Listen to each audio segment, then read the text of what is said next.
आपली संस्कृती, आपले संस्कार सदा राहू दे आपल्या सोबत। भारताच्या महान ग्रंथांचे आणि काव्यांचे संपूर्ण संकलन सबस्क्राइब करा तिलक।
चक्रधर भाऊजींना सांगितल्याप्रमाणे वसुंधरा खरोखरच गावाबाहेरच्या मंदिरात जाऊन राहिली। द्वारकेला जाताना सुदामा तिला इथेच सोडून गेला होता। आता तिचा निर्धार होता की जोपर्यंत सुदामा घरी परत येत नाही आणि तिचा हात धरून तिला त्यांच्या राजमहालात घेऊन जात नाही तोपर्यंत ती इथेच या मंदिरात मुक्काम करणार होती। डोळ्यात अश्रू आणि हातात आरतीचं तबक घेऊन ती आता सुदाम्याची वाट पाहू लागली। जिस मंदिर से दी थी विदाई, जिस मंदिर से दी थी विदाई, जोगन ने वही धूनी रमाई, जोगन ने वही धूनी रमाई।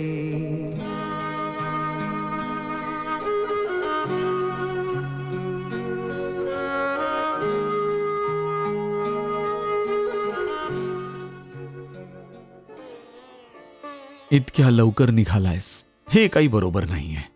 मन तर माझंही मानत नाहीये, परंतु काय करू, जावं तर लागेल। वसुंधरा वाट पाहत असेल माझी। 2-4 दिवस अजून थांबला असतात तर बरं वाटलं असतं। भाऊजी, थोडे दिवस अजून राहिला असतात। इतक्या लवकर चालला आहात की आम्हा सर्वांना योग्य पाहुणचारही करता आला नाही। हो ना। असं काय म्हणताय तुम्ही? या 4 दिवसात इतका तृप्त झालो आहे मी की काही विचारू नका। अतिशय आनंद वाटला। एकाच वेळी इतका सत्कार, इतकं प्रेम तर मला याआधी कधीही मिळालं नव्हतं. हे सगळं तर तू यांना बरं वाटावं म्हणून बोलतोयस. बरं वाटावं म्हणून बोलत नाहीये, मनापासून सांगतो आहे. खरंच खूप सुख मिळालं आहे तुझ्या या विराट राजमहालामध्ये. ईश्वर करो आणि तुझा हा सुखी परिवार अधिकाधिक समृद्ध होत राहो. ईश्वराकडे माझ्याकरताच मागणार आहेस, स्वतःसाठी काहीच नाही मागणार? अरे कृष्णा, ईश्वराची कृपा तर सदैव माझ्यावर राहिली आहे. आता स्वतःसाठी त्याच्याकडे काय मागू? एक ब्राह्मण तर त्याच्या मर्यादित साधनांसहितच सुखी राहतो. शिक्षण देणं आणि भिक्षा घेणं यातच सर्व आयुष्य आनंदाने व्यतीत होऊन जातं. बस मित्रा, आता आज्ञा दे. तू जातोयस हे कळल्यापासून मन सतत खिन्न होतंय. मला तर इच्छा होते की तुझ्या पायाशी लोटांगण घालून तुझा मार्ग अडवून धरावा. इतके दिवस तर राहिलो ना, आता अजून तुला त्रास देणं योग्य वाटत नाही. त्रास तर तू आत्ताही देतो आहेस, इतक्या लवकर निरोप घेऊन. अरे, तुझ्या मनात जरा देखील दया नाहीये. किती कठोर आहेस रे तू. इतका भावुक होऊन निरोप देशील मित्रा तर मी कदापि जाऊ शकणार नाही. मला अजून थांबण्यासाठी विवश करू नकोस मित्रा. ठीक आहे, जर हीच तुझी इच्छा असेल तर तसंच होईल. परंतु माझी एक विनंती आहे. काय? तुझ्या या मित्राचा विसर पडू देऊ नकोस. तुझ्या हृदयात माझ्यासाठी थोडीशी जागा नेहमीच ठेव. माझी देखील एक विनंती आहे मित्रा. कोणती? तुझ्या या श्री चरणांशी माझ्यासाठी थोडीशी जागा नेहमीच राखून ठेव. नाही, चरणांशी नाही मित्रा. तुझा निवास नेहमीच माझ्या हृदयात असेल. ये.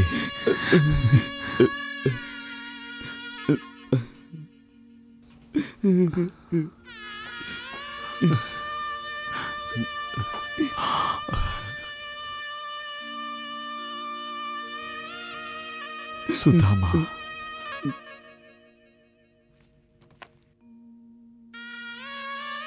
सुदामांना वृंदापुरीपर्यंत सोडण्यासाठी रथाचा प्रबंध करा. जशी आज्ञा. नको नको, रथाची काही एक आवश्यकता नाहीये. आणि परत वृंदापुरीच्या गल्ल्या इतक्या चिंचोळ्या आहेत की त्यातून रथ जाऊ शकत नाही. अच्छा, ठीक आहे. मी द्वारकेच्या वेशीपर्यंत तुला सोडायला येतो. नको नको, मी एकटाच जाईन आता. रस्ता माझ्या परिचयाचा आहे. ईश्वर नामाचा जप करता करता जसा आलो होतो तसाच परत देखील जाईन. वसुंधरा वाट पाहत असेल माझी.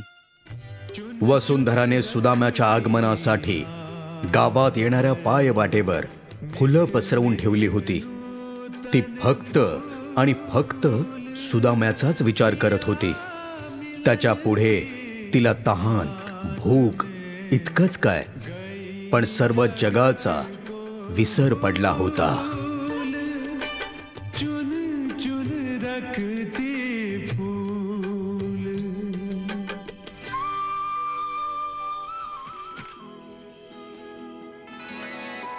नमस्कार वहिनी. वहिनी, हे घ्या जेवण. भाऊजी, हे कष्ट तुम्ही का घेतले? सेवेला तुम्ही कष्ट म्हणतात का? सुदामा आणि तुमची सेवा करण्याची अभिलाषा न जाणो कधीपासून मनात होती. ही इच्छा आज पूर्ण होते वहिनी. ते सगळं तर ठीक आहे, परंतु मला तर भूकच लागत नाही आणि ना जेवण करणं बरोबर वाटतं.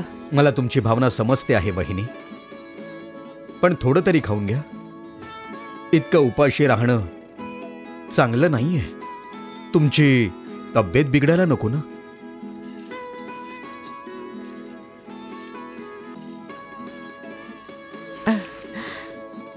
मुलं जेवली का? हो, मी त्यांचं जेवण करवूनच इथे आलोय. तुम्ही जेवून घ्या. तुम्ही जेवून तरी घ्या. मी विहिरीतून पाणी घेऊन येतो. ठीक आहे.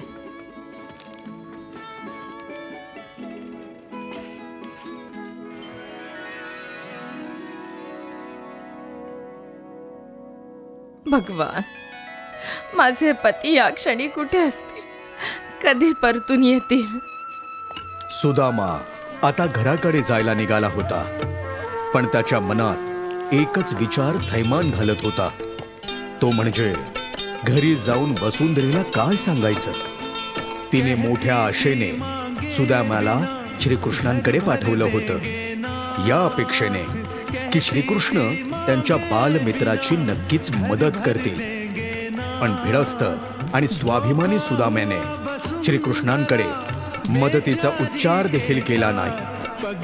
रिकाम्या हाताने घरी परत जाताना सुदामाचं मन हे खात होतं की समोर बालपणीचा सखा साक्षात भगवंत श्रीकृष्ण असताना त्यांनी मात्र चकार शब्दाने त्याच्याकडे मदत मागितली नव्हती. रिकाम्या हाताने जसा सुदामा गेला होता तसाच रिकाम्या हाताने तो आता परतत होता. वसुंधरेचं मन मोडल्याचा अपराधीपणा त्याच्या मनाला टोचत होता. पगला सोच रहा क्या पाया, पगला सोच रहा क्यों आया, पगला सोच रहा.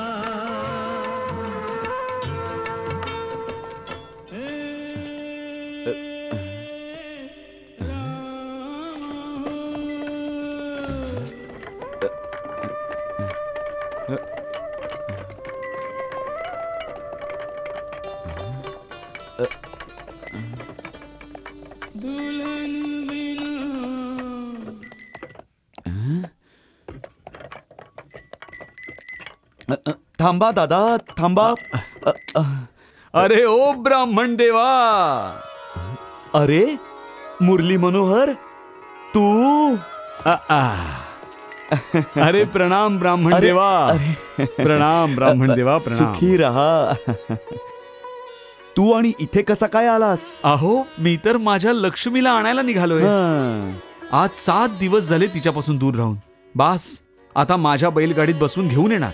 तुम्ही पण चला, तुम्हाला तुमच्या गावापर्यंत सोडतो. मी तुमच्या वृंदापुरी गावाच्या पुढे प्रेमनगर पर्यंत जाणार आहे. अरे वा, चला. पण अरे अरे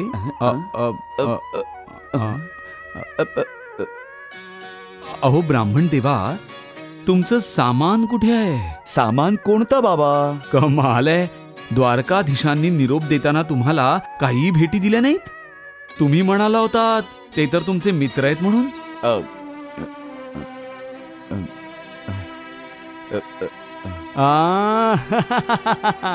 याच द्विधा मनस्थितीत पडलो होतो, परंतु अहो, तुमची द्विधा आणि चिंता वगैरे सोडा. आता बसा माझ्या बैलगाडीत. हो, हे धनवान लोक असेच असतात. आपलं वैभव दाखवण्यासाठी ऐश्वर्य उधळून लावतील, पण बाकी वृत्तीने काही विचारू नका. एक एक पैशाचा एरवी हिशोब मांडत बसतील. नाही नाही, माझा श्रीकृष्ण असा नाहीये. तो तर दीन दयाळू आहे. अहो, दयाळू कसले डोंबलाचे. दयाळू असते तर तुम्हाला काही भेटी नसत्या दिल्या. परंतु मी मागितलं देखील तर नव्हतं ना. मागितल्यानंतर दिलं तर काय उपयोग आहे? मित्राने तर न मागताच समजून गेलं पाहिजे की मित्राची काय गरज आहे. आणि परत श्रीमंताचा मित्र जर कोणी गरीब असेल तर तो थोडीच ना काही तोंडाने मागणार आहे. हो, तू बरोबर बोलतो आहेस मुरली. पण पण पण हे द्वारकाधीशांनी जे काही केलं ते बरोबर नाही केलं. अहो, त्यांनी पण विचार करायला हवा होता. शेवटी एक ब्राह्मण मनुष्य जनसमुदायाला ज्ञानदान करत असतो. मग तो ज्ञानाच्या बदल्यात धन थोडी ना मागू शकतो बिचारा. हो मुरली मनोहर, तुझं हे बोलणं देखील सत्य आहे. परंतु वास्तवात त्यांनी मला धन दिलं नाही, ते माझ्यावर उपकारच केले. जर मला धन दिलं असतं तर मायेच्या फासात अडकवलं असतं. चांगलं केलं जे त्यांनी माझ्या मुक्तीचा मार्ग बंद नाही केला ते. आता तुम्ही असं म्हणतात, हा तुमचा मोठेपणा झाला हो. परंतु वास्तव तर हे आहे की संपन्न आणि धनवान लोकांशी गरीब लोकांनी मैत्री करताच कामा नये. मी कधी केली होती मैत्री? त्यांनीच म्हटलं होतं की आपण मित्र आहोत. मैत्रीची सुरुवात त्यांनीच केली होती. मी तर त्यांना तत्क्षणी समजवलं होतं. तेव्हा ते काय म्हणाले होते? म्हणाले होते, मी मित्र म्हटलं आहे ना, मग मैत्रीचं उत्तरदायित्व पार पाडणं देखील माझंच काम असेल. कधी आवश्यकता भासलीच तर ही मैत्री मीच निभावेन. मी वचन देतो, तुझ्या मैत्रीची परीक्षा मी कधीही घेणार नाही. आता सांग, मला तुझा मित्र बनवशील की नाही?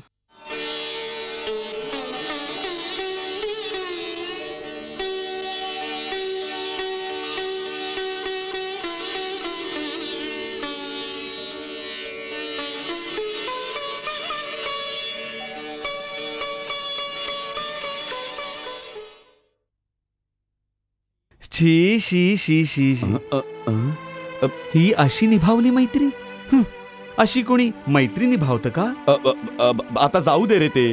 अहो काय जाऊ देऊ म्हणतात? अहो ब्राह्मण देवा, तुम्ही तुमच्या सत्सद विवेक बुद्धीला स्मरून सांगा की जे त्यांनी केलं ते काही योग्य केलं? हा हा सांगा. ठीक तर नाही केलं, परंतु मी त्यात त्यांचा काही एक दोष मानत नाही. कारण जर मी मागितलं असतं आणि त्यांनी दिलं नसतं तर मी त्यांचा दोष देखील मान्य केला असता. परंतु मी तर त्यांच्याकडे काही मागितलंच नाही ना. तुम्ही का म्हणून मित्राविरुद्ध काही ऐकून घ्याल? आता चला सोडा, जाऊन द्या. आता या आणि बैलगाडीत बसा. चला. चल चल. वा प्रभू वा, आत्ता लक्षात आलं तुमचं बोलणं. मित्राने चालत जाऊ नये यासाठी बहाणा करून बैलगाडी घेऊन पोहोचलात.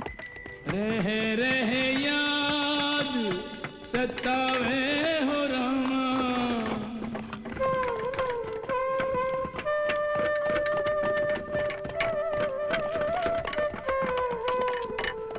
एक पल चैन नावे हो रामा.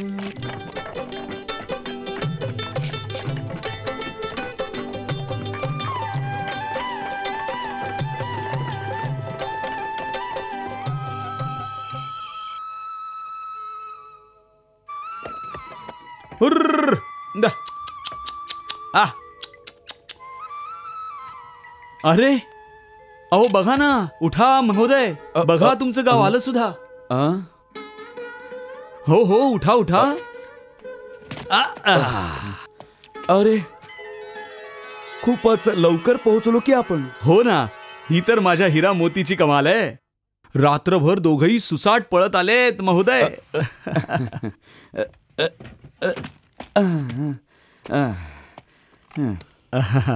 चला महोदय, आता आज्ञा द्या मला.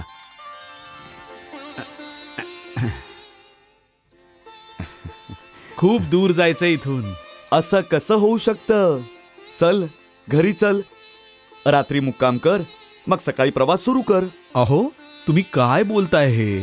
आता मी माझ्या लक्ष्मी देवींशिवाय एक रात्र देखील राहू शकणार नाही. आता तर तुम्हाला मला आज्ञा द्यावीच लागेल महोदय. अच्छा, प्रणाम. सुखी रहा.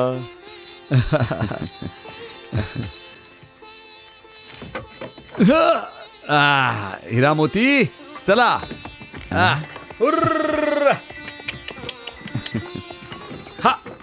हा हा.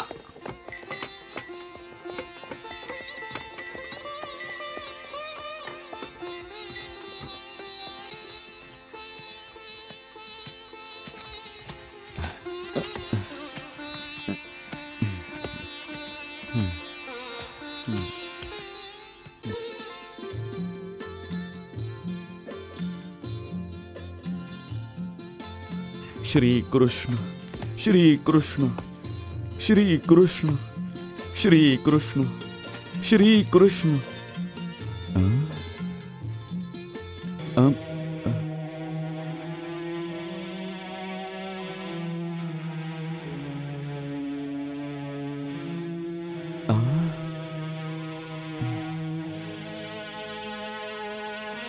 कुणास ठाऊक कुणी रस्त्यात फुलं पसरली आहेत. जय श्री कृष्ण श्री कृष्ण.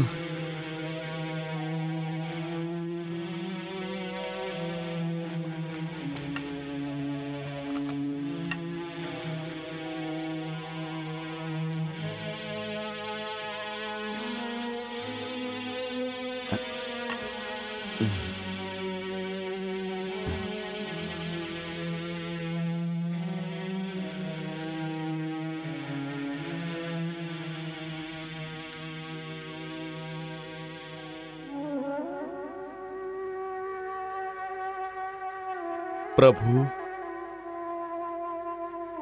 द्वारकेला जाताना मी माझ्या बायको मुलांना तुमच्याच विश्वासावर सोडून गेलो होतो.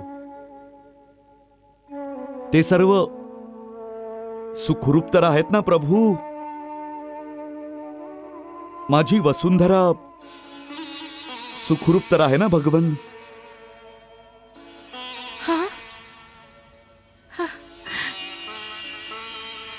स्वामी,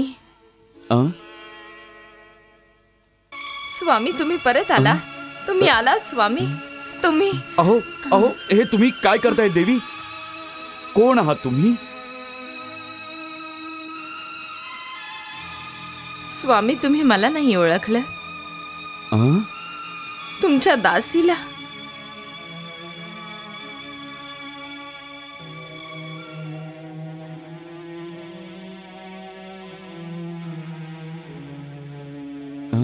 माझी दासी? तुमचा अवश्य गोंधळ झालेला दिसतोय देवी. गोंधळ माझा नाही, तुमचा झाला आहे. मी तुमची पत्नी वसुंधरा आहे. वसुंधरा? हे कसं काय होऊ शकतं देवी? स्वामी भानावर या. मीच तुमची पत्नी वसुंधरा आहे. नाही, माझी वसुंधरा अशी नाही असू शकत. हे ईश्वर, आता ह्यांना कोण समजावणार? सुदामा, सुदामा, सुदामा, सुदामा, अरे माझ्या मित्रा सुदामा, तू आलास, तू सुखरूप आलास माझ्या मित्रा.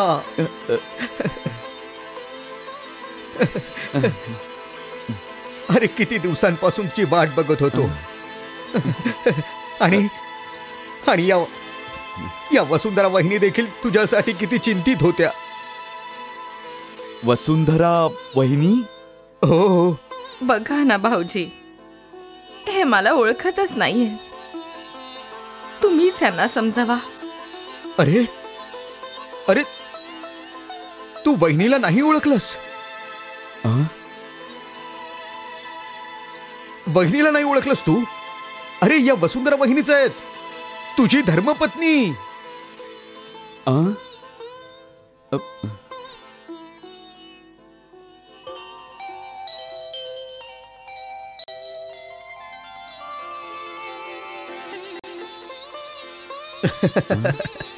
तुला विश्वास नाही होत ना?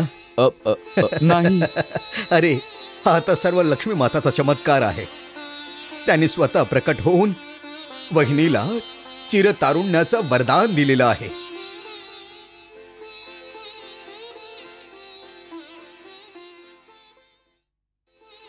माता लक्ष्मींनी वरदान दिलं आहे. हो हो हो हो हो. आणि आणि आणि आता तू यांना आशीर्वाद दे. वहिनी, अहो, तुम्ही तिथे उभे राहून काय करता आहात? या, यांना नमस्कार करून आशीर्वाद घ्या ना. या या या या या.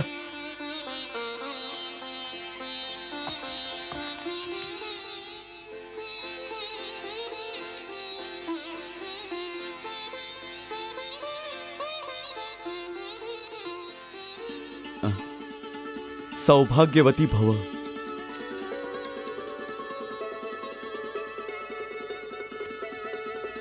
हा तर खरोखरच चमत्कार झाला आहे. अरे अरे, तू गेल्यानंतर इथे इथे काय काय चमत्कार झाले विचारू नकोस. खरंच का? मग तर काय, सर्वात आधी इथे विश्वकर्मा उतरले. विश्वकर्मा? श्रीकृष्णांनी त्यांना तुझ्या घराला राजमहालात बदलण्यासाठी पाठवलं होतं.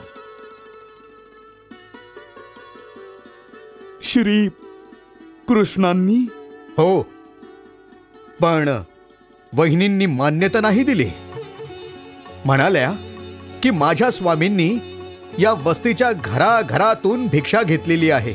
उपकार खूप आहेत सर्वांचे, त्यामुळे त्या सर्वांची घरं तोडकी मोडकी राहावीत आणि केवळ आमचं घर राजमहाल बनावं, हे मला मान्य नाहीये.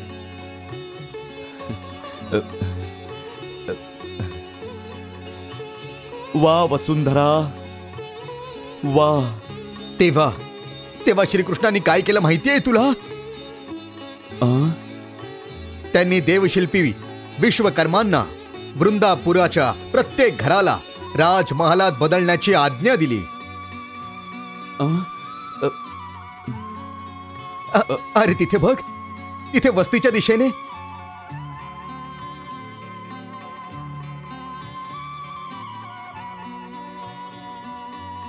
प्रत्येक घर राजमहालात बदलून गेलंय. बघ ना.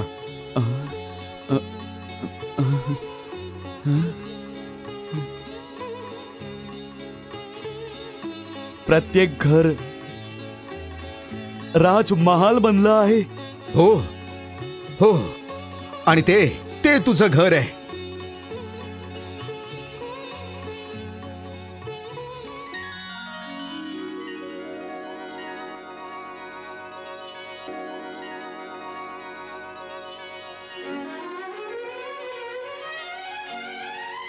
सर्वात मोठं, सर्वात वैभवशाली, श्रीकृष्णांच्या राजमहालासारखं.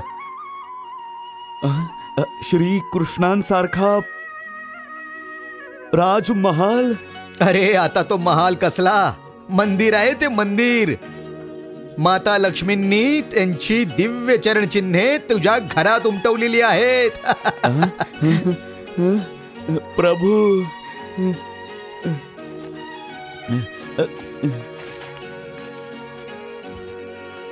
वा प्रभू वा. माझ्या मागे तुम्ही इथे लीला करत राहिलात आणि तुमच्या मित्राला थांग पत्ता सुद्धा लागून दिला नाहीत. मी मूर्ख असं समजत होतो की तुम्ही मला काही सुद्धा दिलं नाहीत. क्षमा करा प्रभू, माझ्याकडून खूप मोठी चूक झाली आहे.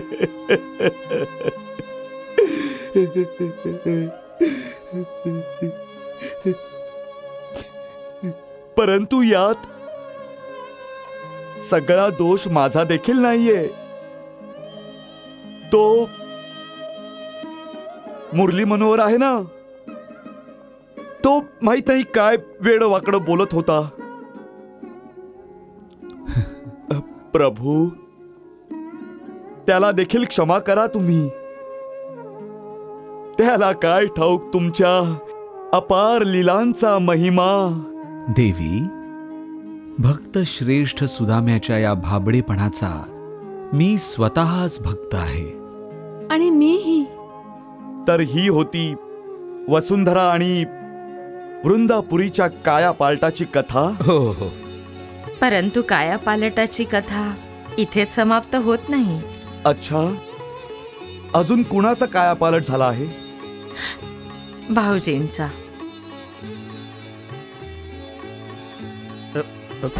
चक्रधराचा? चक्रधर भाऊजी आता बदललेत. त्यांनी राजाचं गुणगान करणं सोडून दिले. खरंच? राजाने त्यासाठी त्यांना शिक्षा पण दिली, जी तुम्हाला दिली होती. भाऊजी देखील आता केवळ ईश्वरांचंच गुणगान करतात. वा वा मित्रा, वा वा वा मित्रा, वा.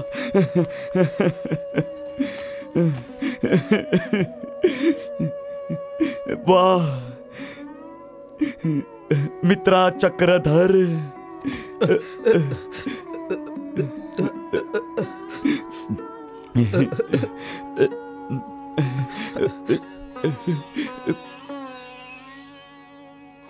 प्रभू,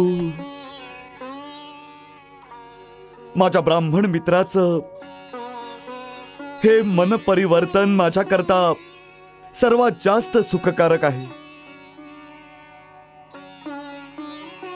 चक्रधरला पुनश्च धर्माच्या मार्गावर आणल्याबद्दल अनेक अनेक धन्यवाद. प्रभू, आता आणखी कोणतं आश्चर्य, कोणता चमत्कार शिल्लक आहे, तोही सांगून टाका. धीर धर सुदामा, अजून बरेच चमत्कार बाकी आहेत. जरा घरी तरी जा आधी, मग बघ काय होतं ते. अरे सुदामाजी आले, सुदामाजी. अरे बघा, सुदामाजी आले, सुदामाजी आले. अरे सुदामाजी आले, अरे सुदामाजी आले, अरे सुदामाजी आले, सुदामाजी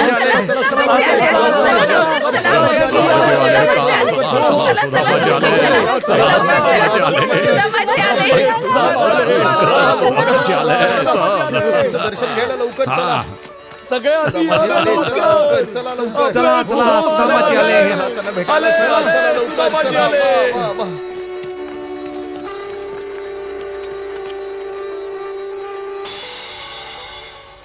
सुदाम्याच्या स्वागतासाठी सर्व वृंदापुरी लोटली होती.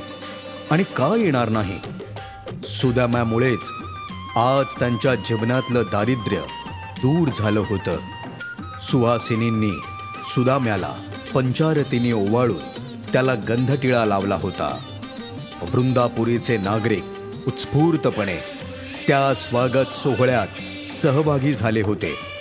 पुरुष, स्त्रिया सर्वांनी सुदामा आणि वसुंधरेसोबत फेर धरला आणि वाजत गाजत नगर रस्त्यावरून त्यांची मिरवणूक काढली. संपूर्ण मार्गात वृंदापुरीचे लोक श्रीकृष्ण आणि सुदामांचा जय जयकार करत होते. नगर रस्त्यावरून मिरवणूक जाताना सुदामांच्या रथावर पुष्पवृष्टी करण्यात आली. सुदामांच्या भक्तीमुळे आणि श्रीकृष्णाच्या भक्तपरायणतेमुळे आज वृंदापुरीच्या घराघरातून दारिद्र्याने काढता पाय घेतला होता. लोकांची जेवणाखाणाची आबाळ मिटली होती.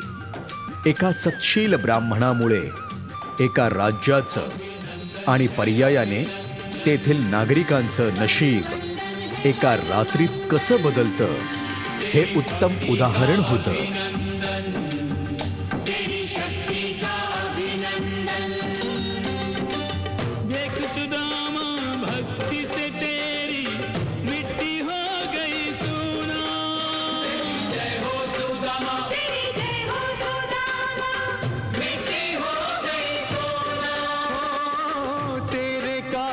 सबकी झोली भर गया शाम सलोना. तेरी पुण्याई जन जन में बट गई रे, पुण्याई जन जन में बट गई रे. हर आंगन की काया पलट गई रे, सारी नगरी की काया पलट गई रे.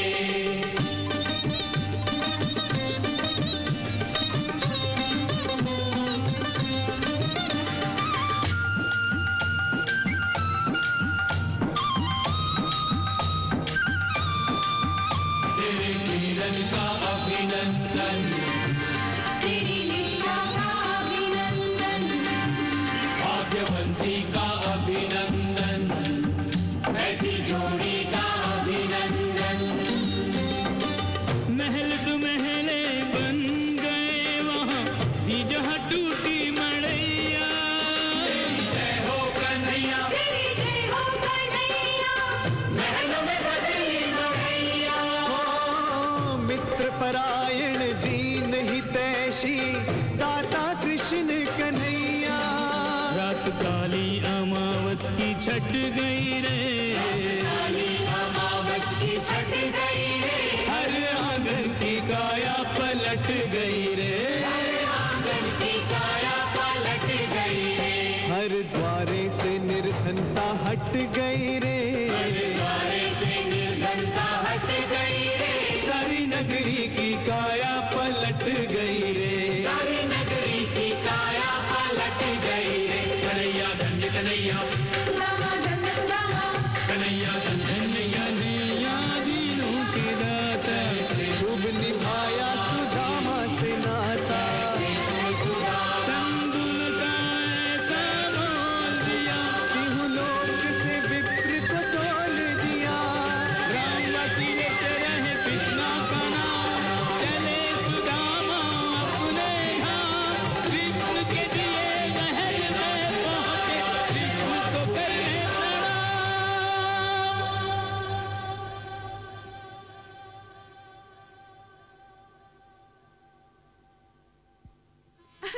पिताजी आ गए, पिताजी आ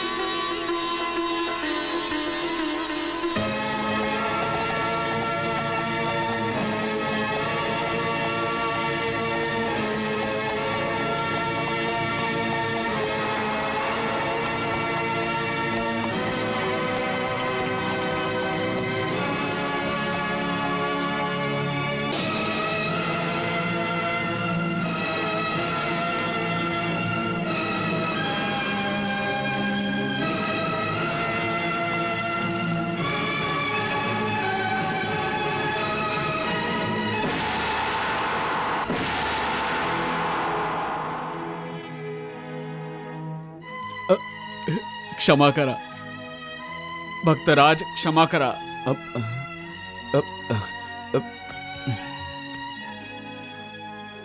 हे काय राजन, आपल्या एका गरीबाच्या झोपडीमध्ये अशा प्रकारे येणं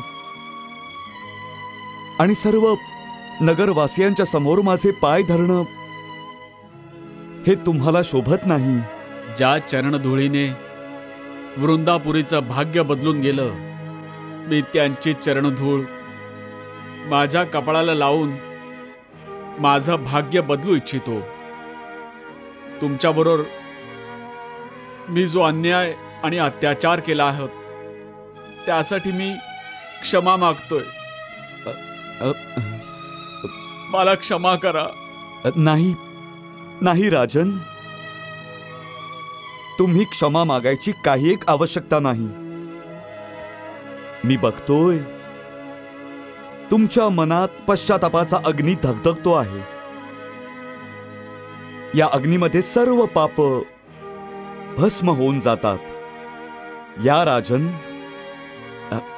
या.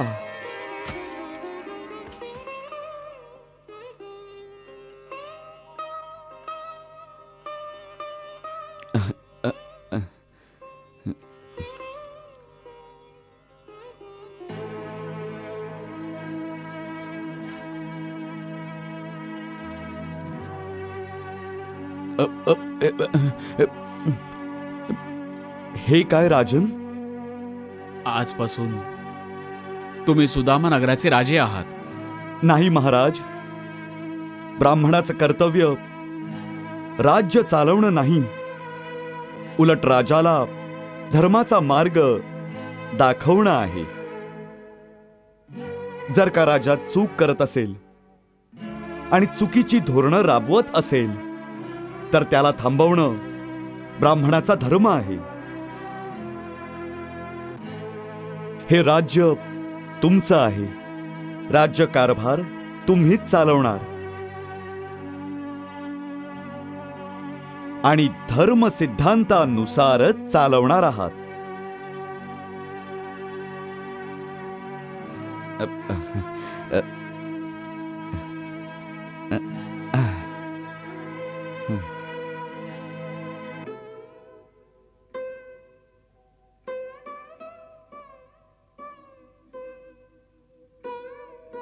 ठीक आहे. आजपासून तुम्हीच आम्हाला मार्गदर्शन कराल. मी तुम्हाला आजपासूनच राजगुरूंची पदवी बहाल करतो आहे.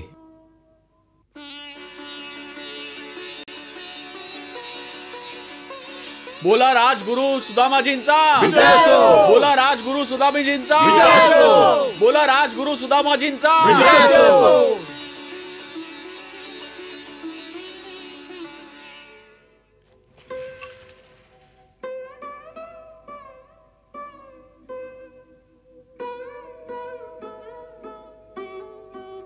उठा राजन, कल्याणमस्तु.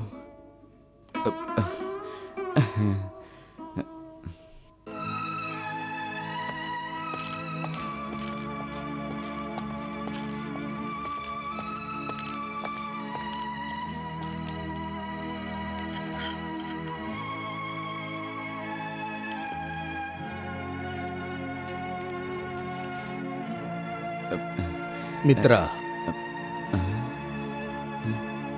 वहिनी म्हणाल्या होत्या की जेव्हा त्यांचा विवाह झाला होता तेव्हा तू त्यांचा हात धरून ज्या प्रकारे तुझ्या या मोडक्या तोडक्या झोपडीत घेऊन गेला होतास,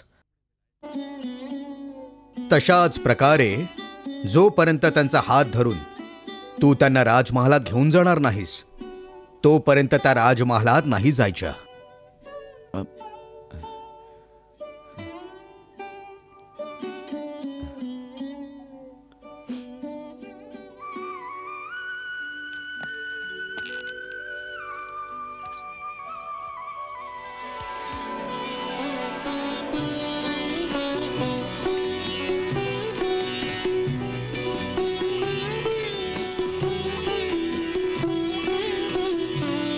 चल, तुमच्या नव्या घरात चल.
हे ईश्वरा,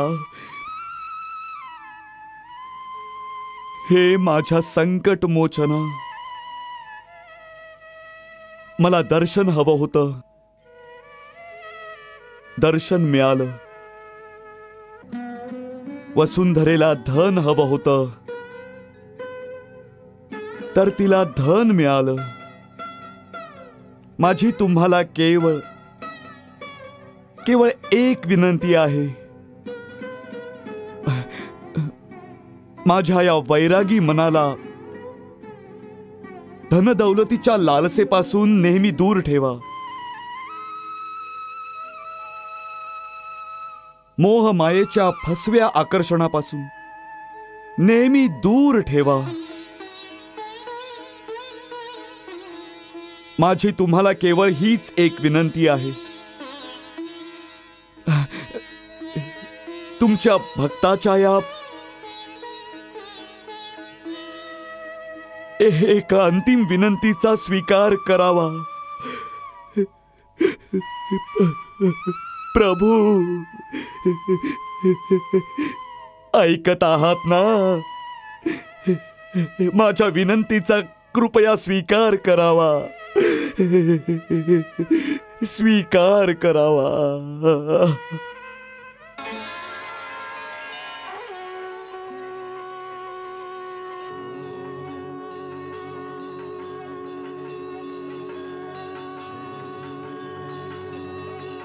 सुदामा, मी तुला आशीर्वाद देतो की जीवनात कधीही तू मायेचा दास नाही बनणार. उलट नेहमीच माया तुझी दासी बनून राहील. तुझी आणि तुझ्या परिवाराची सेवा करेल.